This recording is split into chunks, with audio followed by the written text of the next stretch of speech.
जो ज्ञान आप आपके इन बच्चों को प्रदान करना चाहते हो माँ, वह ज्ञान आप ही प्रदान करवा दीजिए।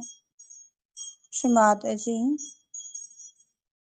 जो ज्ञान आप मेरी वाणी के माध्यम से इन सभी को देना चाहते हो माँ, वह संपूर्ण ज्ञान विश्व के समस्त संतों के व्यवहार में, आचरण में कार्यान्वित करा दीजिए माँ, क्योंकि हम सब आपके छोटे छोटे अबोध बालक हैं श्री माता जी। हम सब आपके छोटे छोटे अबोध बालक हैं श्री माता जी।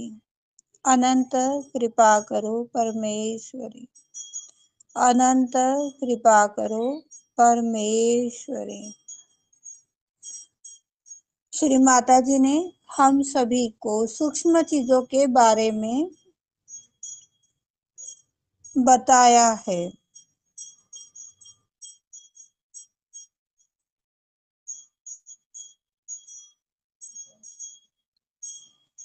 कुंडलनी शक्ति के बारे में भी श्री माँ ने बताया है।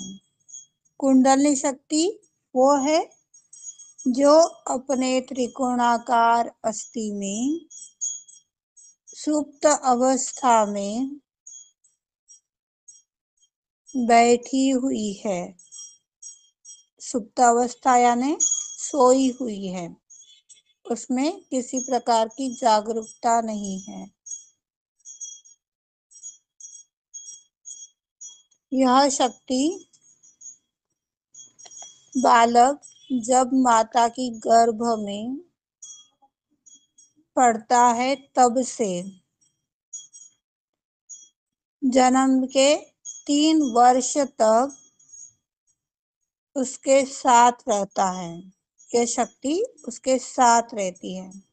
पर जैसे जैसे बालक को मेरे पिता, मेरी मम्मी, मेरा खिलौना, मेरा मेरा मेरा जितनी भी चीजें हैं वो समझने लग जाती है, तब उसका जो परमात्मा रूपी कनेक्शन है वो कट जाता है।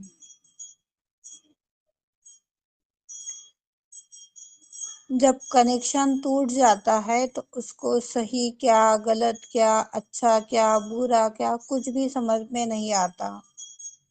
और यही से उसके अंदर का जो स्रोत होता है अच्छाई का, बुराई का, नासमझी का, वो शुरू हो जाता है। एक कुंडलनी शक्ति ही है जो हमें संपूर्ण ज्ञान प्रदान करती है और शुद्ध ज्ञान प्रदान करती है। इसके अलावा जो भी ज्ञान हमें मिल रहा है, जिस किसी माध्यम से मिल रहा है, बाहरी वस्तुओं की माध्यम से, आकर्षणों की माध्यम से मिल रहा है, तो यह पूर्ण रूप से सत्य है ये चीज हम नहीं मान सकते। कितनी सही है, कितनी अच्छी है, ये नहीं हो सकता। पर कुंडलनी जो ज्ञान देती है वह पूर्ण सत्य होता है। इसका एक प्रमाण आप सभी को यदि याद होगा तो बच्चे जब छोटे रहते हैं तो ये पहली पूरी पुरानी कथा आदत थी, अभी के टाइम में बहुत कम देखा जाता है इस चीज को। तेरे पापा कब आएंगे, ऐसा काम होगा कि नहीं होगा, ये बच्चों से पूछा जाता था। जो छोटे बच्चे रहते थे उनसे पूछा जाता था, और वो यदि जो जवाब दे दे वो पत्थर की लकीर बन जाती थी। बच्चे ने नहीं बोला है तो ये काम नहीं होगा। 3 साल के अंदर का बच्चा जिसे कुछ भी समझ में नहीं आता हो, वो बच्चे, उनसे यदि आप इस प्रकार का कोई बात पूछ लो, क्यों रे ऐसा काम होगा क्या, तो वो जो जवाब देगा ना सत्य देगा। पर इससे ऊपर का बच्चा जिसका कनेक्शन टूट चुका है, उस बच्चों से यदि आप पूछोगे कि ऐसा, तो वो मस्ती में जवाब देगा जो उचित नहीं रहेगा। अपनी धुन में रहता है, वो खेलने में कूदने में बाहरी आवरणों में मग्न हुआ रहता है, तो वो नहीं बोलता। अपन लोग सिंपली भाषा में उसको बोलते हैं, मन बगैर बात ही नहीं करता है वो, ये चीज। पर छोटे बच्चे किसी में भी घुल मिल जाते हैं, किसी की भी बात सुन लेते हैं, किसी की भी काम कर लेते हैं। यही बड़े बच्चे के ऊपर की यदि बात आए तो ये कार्य नहीं हो सकता। इसके ऊपर अनीता अनीता दीक्षित बहुत अच्छा बता पाएंगे। अनीता जी, आपको नाती पोते हैं, आपने भी क्या बोलते हैं अपने दादा दादी का सफर देखा होगा, पूर्वकालीन ये चीजें थी ना, उनमें बच्चों से राय ली जाती थी, बच्चों से पूछा जाता था। ये हो गए, माया गोयल भी काफी इस चीज में मुझे लगता है कि बोल सकती है। ये अनुभव किया है अभी। ये बच्चों के अंदर ही कनेक्शन जुड़ा रहने की वजह से होता है। यह कुंडलनी शक्ति त्रिकोणाकार अस्थि में सुप्त अवस्था में बैठी है, जब तक इसको नहीं जगाएंगे तब तक ये जागती नहीं है। और अपने हृदय रूपी जो आत्मा है, यह आत्मा सिर्फ मजा देखता है कि ये कब मुझे पुकारेगी, कब मुझे आवाज देगी, कब मुझे जानेगी। वो सिर्फ मजा देखता है, वो बोलता कुछ नहीं है। इस शक्ति को जगाने की क्रिया को ही आत्म साक्षात्कार कहा गया है। कुंडलनी शक्ति को जागृत करने की क्रिया को ही आत्म साक्षात्कार बताया गया है। कुंडलनी शक्ति जो है, ये 3.5 कुंडलों में वलय के रूप में इस त्रिकोणाकार अस्थि के अंदर स्थित है। जैसे एक आधे डोरी को कैसे 3 धागा, 4 धागा, 5 धागा, ऐसा कुछ तो भी धागा बनकर आता है, तब जाकर के एक मोटी डोरी तैयार होती है। ऐसे ही ये कुंडलनी की जो 3.5 फीट में जो ये कुंडल मारकर बैठी है, इसका एक जो कैसे बताऊं,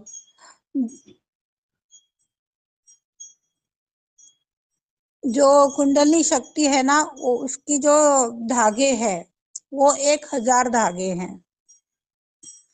सुतली जैसे 3, 4, 10 धागों के अंदर बन करके एक लंबी सी मोटी सी डोरी तैयार होती है, ऐसी ये कुंडलनी शक्ति भी एक धागे की तरह है, और 1,000 धागे उसमें से खुलते हैं। जब रियलाइजेशन होता है तो रियलाइजेशन के माध्यम से इसमें के कुछ धागे कुछ तरंग के रूप में जागृत हो जाते हैं। जब हमारा चित्त इस कुंडलनी के ऊपर रहने लग जाएगा तो अपने अंदर की अपने आप बुराइयां खत्म हो जाएगी। अभी अभी ये चीज आप लोगों को बताई थी। कुंडलनी के ऊपर ध्यान दीजिए, अपनी आत्मा के ऊपर ध्यान दीजिए। पर हमारा चित्त यहाँ पर जाता ही नहीं है, और हम बस लेफ्ट चैनल क्लियर कर लिया, राइट चैनल क्लियर कर लिया, वाणी लगा दी, 1-2 भजन गा लिए कि अपना ध्यान खत्म हो जाता है। ध्यान ये इसे नहीं बोलते हैं। ध्यान यानी आप क्या कर रहे हो, क्या बोल रहे हो, क्या सुन रहे हो, क्या होना चाहिए, क्या नहीं होना चाहिए, सही गलत की पहचान जिसे शॉर्ट शब्द में कहेंगे। ये पहचान आप लोगों में आनी चाहिए, जो शिव माँ अपने वाणी के माध्यम से हमें बताती है। जब तक शिव माँ की वाणी हम लोग सुन रहे हैं, वो सुनने के लिए नहीं सुननी है। उस वाणी में शिव माँ ने कौन सा ज्ञान हम सभी को बताया, उसको व्यवहार में लाने का प्रयास करना चाहिए। जब वो ज्ञान अपने व्यवहार में आने लग जाएगा, तभी हम परिपक्वता की एक कदम और पास चले जाएंगे। तभी मजबूत सहयोगी बन पाएंगे। ये अचानक से नहीं होगा, ये बहुत सूक्ष्म कार्य है, इसको बहुत टाइम भी लगेगा, पर धीरे धीरे जब ये आप अपनी प्रैक्टिस बढ़ा लोगे, इस प्रैक्टिस को निरंतर जारी रखोगे, तब जाकर के ये कार्य होगा। इसके लिए एक सोपान आसान सा उपाय भी आप लोगों को बताया गया था। जब भी आपको याद आए अपने दोनों हाथ घस लीजिए। घसने के पश्चात दोनों हाथ हृदय की लेवल पर ले लीजिए और अपनी कुंडलनी को शस्त्रार में जाकर के निवेदन कीजिए, हे कुंडलनी माँ, आप कहाँ हो, हमें दर्शन दीजिए। मान लीजिए अपन कहीं बगल में बैठे हुए, कहीं मार्केट गए हुए हैं और घर में बताकर नहीं गए हैं। बच्चे आ जाते, मम्मी कहाँ है, मम्मी कहाँ है, बड़ी भूख लग गई मम्मी, ऐसा मम्मी, वैसा वैसा वैसा, कितनी चीजें घटित होने लग जाती हैं। तो वो जैसा हमें खोजता है ऐसे ही हमें खोजते आना चाहिए, क्योंकि अपने 3 नाड़ी के ऊपर 7 चक्र है, कुल मिलाकर ये 21 हो गए। तो इन चक्रों में से हमारी माँ कुंडलनी कहाँ है, ये हमें देखते आना चाहिए। और देखने का तरीका कैसे, आप सारा दिन तो ध्यान करते नहीं बैठ पाओगे, क्योंकि अपने को अपने परिवार की जिम्मेदारियां भी निभानी। यदि ध्यान ही करते बैठ जाओगे, परिवार की जिम्मेदारियां कैसे निभा पाएंगे। फिर असंतुलन आ गया तो कैसे करोगे। तो ये दोनों हाथ घस लिए, चित्त सहस्त्रार में डाल दिया। सहस्त्रार में चित्त है, इसका एक और सिग्नल आप लोगों को बताती हूँ। अंदर से पूर्ण रूप से शांति हमें अनुभव होने लग जाती है। अंदर से जब हम पूर्ण रूप से शांत है, तो मान लीजिए कि सहस्त्रार में अंदर से आनंद की अनुभूति हो रही है, तो मान लीजिए सहस्त्रार में बने हुए हैं। पर यदि इनमें से कोई भी एक चीज नहीं है, तो श्री माँ से निवेदन कीजिए, माँ मुझे पूर्ण संतुलन दीजिए, मुझे सहस्त्रार में स्थापित करा दीजिए श्री माता जी।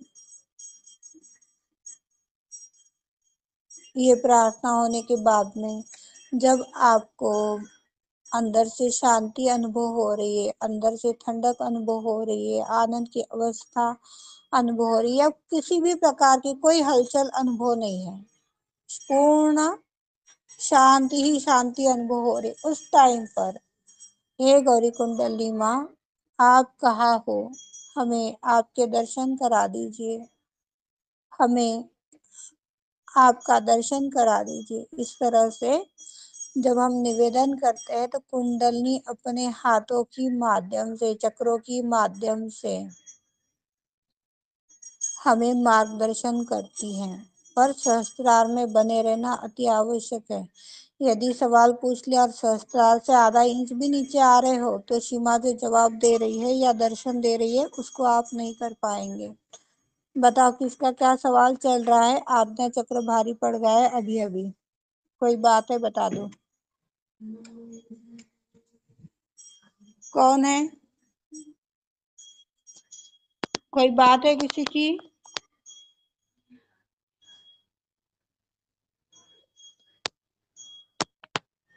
आज्ञा चक्र किसका चल रहा है, कोई बात है, कोई विचार है तो कृपया बताइए।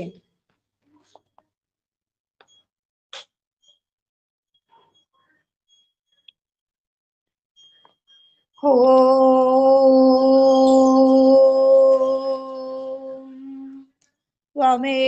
त्वमेव साक्षात् श्री महत् अहंकार साक्षात् श्री आदिशक्ति माता जी श्री निर्मला देवे नमो नमः। ओम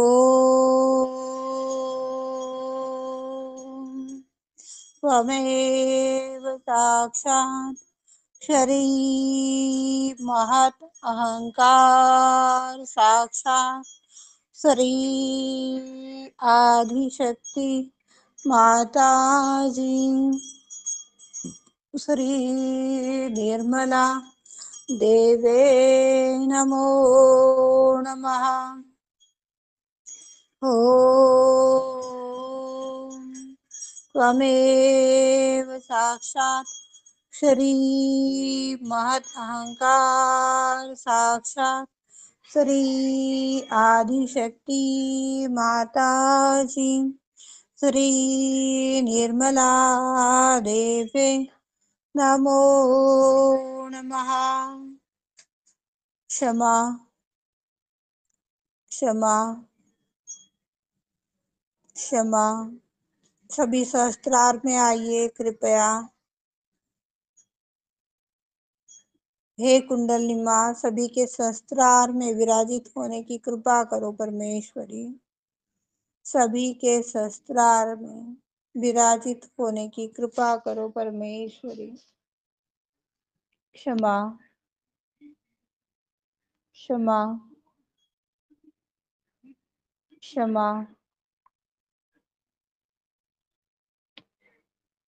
क्षमा क्षमा क्षमा क्षमा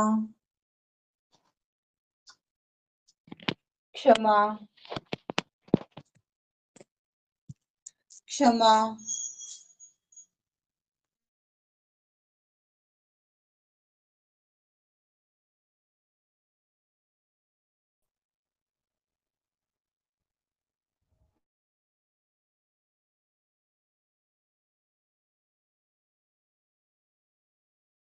क्षमा क्षमा क्षमा।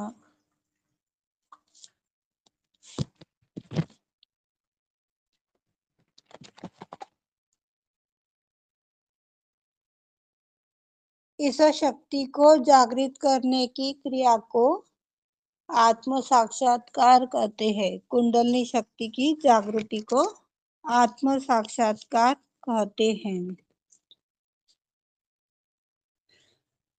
जब ये कुंडलिनी शक्ति का जागरण हो जाता है, आत्म साक्षात्कार हो जाता है, तब हम वास्तविकता में स्थापित होने लग जाते हैं।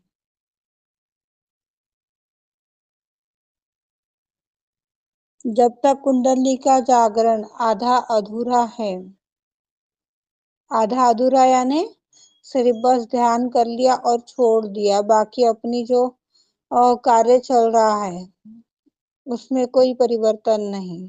जैसे उठने में, बैठने में, बोलने में, चलने में जो परिवर्तन होना चाहिए, कोई परिवर्तन नहीं है। तो यह जागरण, क्षणिक जागरण, इसको शिमा ने बताया है।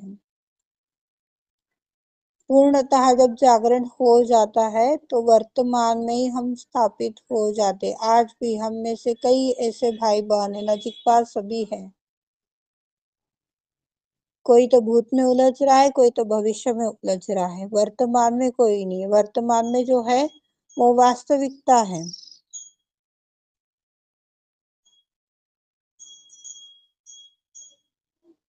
किताब पढ़ने से या किसी मंत्रों का जाप करने से, किसी भी प्रकार के कोई भी कार्य की माध्यम से हमें आत्म साक्षात्कार का अनुभव प्राप्त नहीं होता है। कुछ भाई बहन जो कुंडलिनी के बारे में जानते थे, पर उसे जागृत कैसे करना है, उसको पाना कैसे है, इसके बारे में कई किताब पढ़ लिए हैं, न जाने कहाँ भटक कर आ गए हैं। अभी प्रेजेंट नहीं है वो व्यक्ति, अन्यथा आप लोगों को बात करवा देती थी।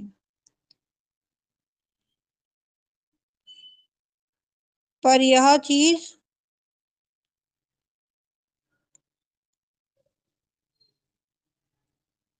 आत्म साक्षात्कार के माध्यम से ही होगी, न कि किताबों से, ना किसी मंत्र जाप से या किसी और अन्य कार्य के माध्यम से यह अनुभव हमें प्रदान नहीं होता है।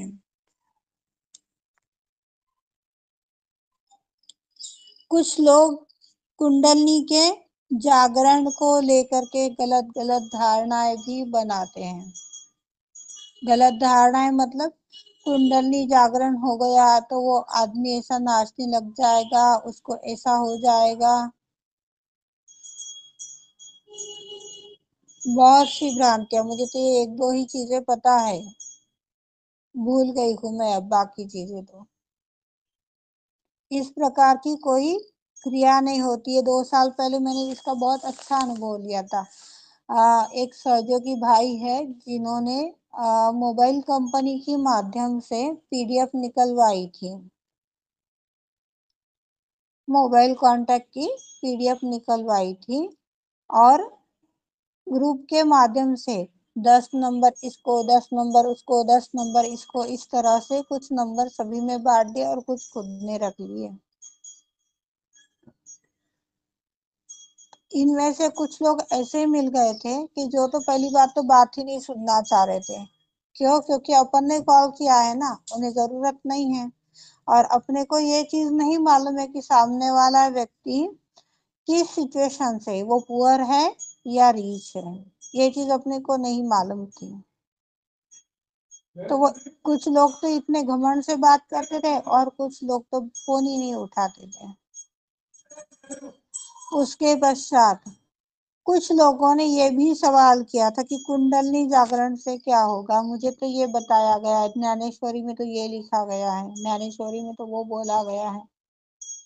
तो लोग घबराते थे रियलाइजेशन लेने के लिए, बात मानने के लिए। आज भी है, उन भाई बहनों के नंबर है मेरे पास में, पर वो बात नहीं करना चाहते। तो कब तक बोल बोल कर, बोलने वालों को कितनी बार बोलेंगे। तो इस तरह की कई धारणाएं पूरे विश्व में फैली हुई है। लोग घबराते कुंडलिनी जागरण के नाम से।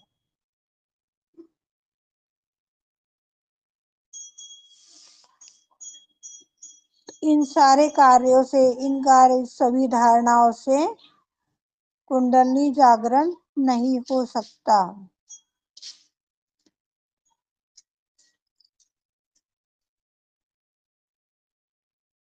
कुंडलिनी जागरण के पश्चात, पता नहीं ये बात मैं कौन से रूप से बोल रही हूँ, उचित है अनुचित है श्री माता जी, मुझे नहीं पता। कुछ लोगों ने ये बात पीछे सुनने में आई थी कि पृथ्वी पर के मानव तो चंद्रलोक में भी जाकर आए हैं, चंद्रलोक में पहुंच गए, चांद पर पहुंच गए, चंद्रलोक नहीं चांद पर पहुंच गए, इस तरह की बातें सुनने में आई थी। चांद पर पहुंचना यानी अपनी शुद्ध इच्छाओं को जागृति प्रदान करना, उस शुद्ध इच्छाओं को, वह शुद्ध इच्छा जो हमारे माँ कुंडलिनी की है, जो हमें परमानेंट आनंद में स्थापित करना चाह रही है, परमानेंट आनंद देना चाह रही है, उस साम्राज्य में स्थापित होना चाह रही है, करवाना चाह रही है। यदि ये चीजें अपने जीवन में आ गई, परमानेंट आनंद में हम बने हुए हैं, उस परमात्मा की इच्छा के अनुसार ही निरंतर आगे बढ़ रहे हैं, तो परमानंद ही परमानंद है। लेफ्ट साइड जो हमारी चंद्र नाड़ी है, राइट साइड जो हमारी सूर्य नाड़ी है। तो मनुष्य चंद्र पर उतर जाएगा। इस चीज को लेकर के किसी प्रकार का विश्वास नहीं करता कोई भी।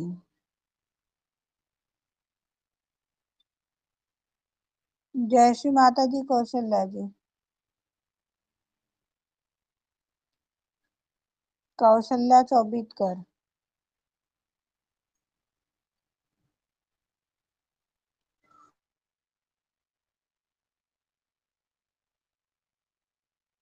जय श्री माता दी। कौशल्या चौबिटकर।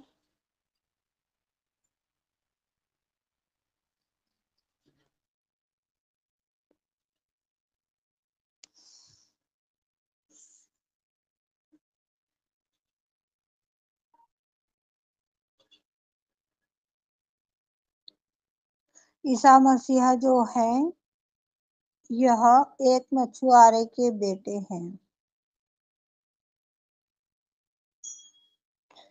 इन्होंने कुंडलनी के बारे में बात की थी, उस दैवीय शक्ति के बारे में बात की थी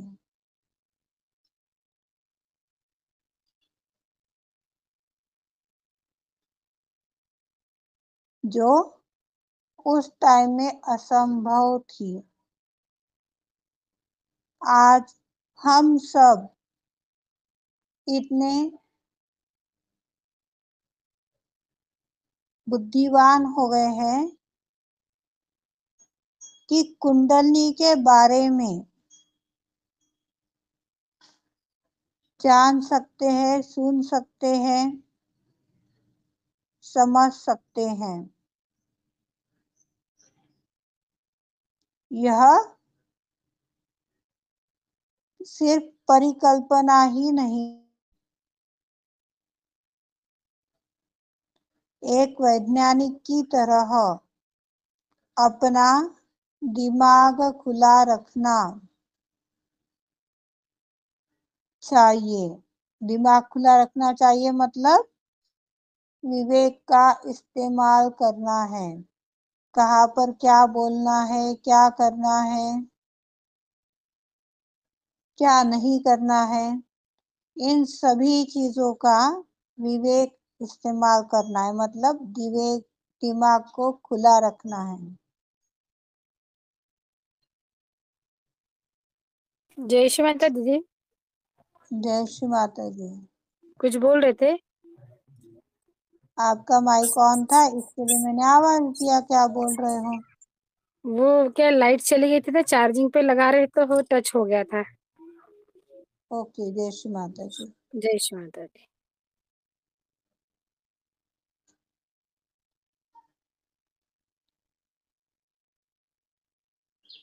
आत्म साक्षात्कार के बाद ही हमें कुंडलनी की माध्यम से नया जन्म मिलता है।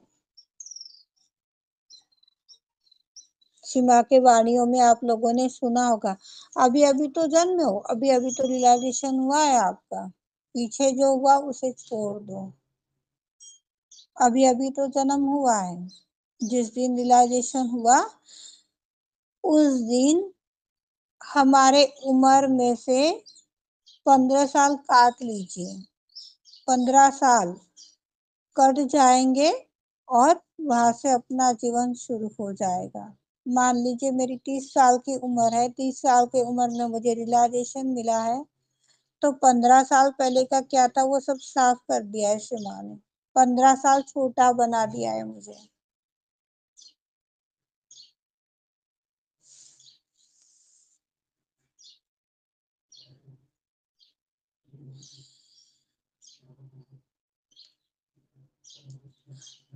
कुंडली शक्ति यह बाहरी शक्ति की माध्यम से जागृत नहीं होती। बाहरी शक्ति मतलब अभी अभी आप लोगों को बोला है, मंत्र जाप करने से, किताब पढ़ने से ये शक्ति जागृत नहीं होती। ये आंतरिक शुद्ध इच्छा के माध्यम से ही जागृत होती है। यदि आपकी शुद्ध इच्छा ही 1% के लिए डावाडोल है तो वो भी वह जागृत नहीं होती, हमें अनुभव प्रदान नहीं करवाती।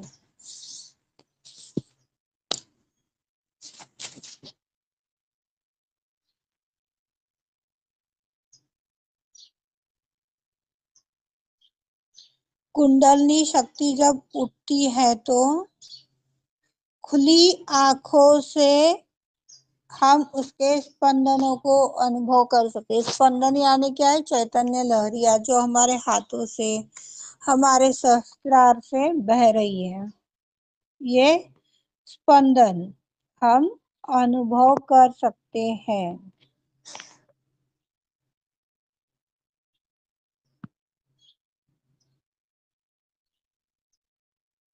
आंखें बंद करके भी होता है, खुली आंखों से भी इस स्पंदन को हम अनुभव कर सकते हैं। स्पंदन यानी किसी चीज का धीरे धीरे हिलना। कोई भाई बहनों ने सवाल किया था, मुझे गुदगुदी सी हो रही है। मेरे बच्चे बोलते कि मुझे यहाँ पर गुदगुदी सी हो रही है। सभी को गुदगुदी के रूप में ही यह अनुभव कराती है, ऐसा नहीं है। किसी को किस रूप में, किसी को किस रूप में वो अनुभव कराती है, उसका स्पंदन होता है। जैसे कि अपना हाथ अपने फेस पर लगा है, तो ये जैसे हम फील कर पा रहे हैं, ऐसे ही उसका अंदर से हमें फीलिंग आती है।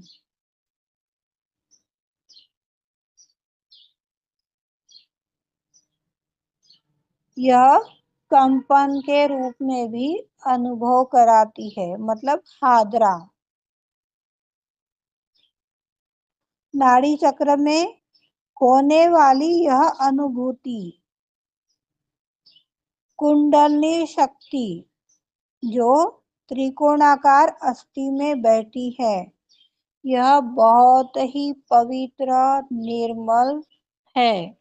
यह शक्ति व्यक्ति जन्म से लेकर के मरण तक जीवित रहती है। इतना पूरा शरीर हम लोगों का जल जाता है अंतिम संस्कार के माध्यम से, पर ये एक ऐसी त्रिकोणाकार अस्थि है कि जो कितना भी भट्टे में डालो जलती नहीं है ये हड्डी।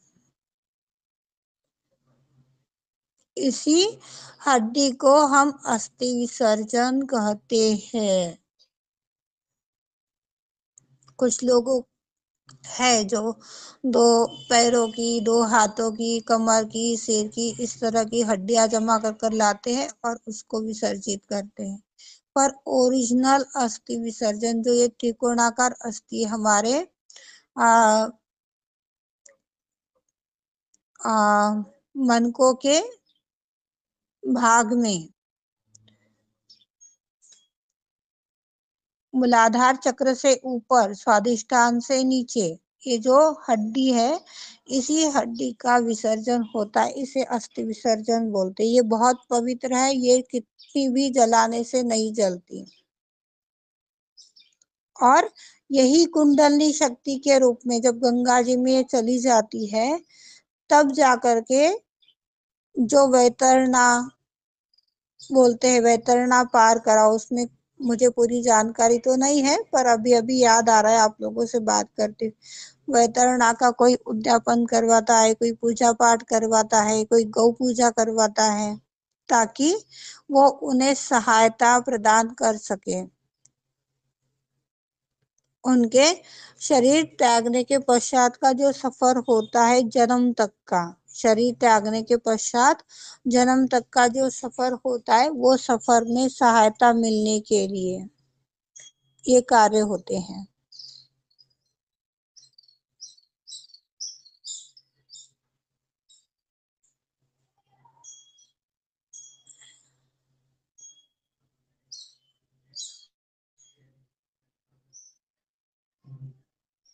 एक मिनट का साइलेंट ध्यान, उर्वरित चर्चा हम सब कल करेंगे।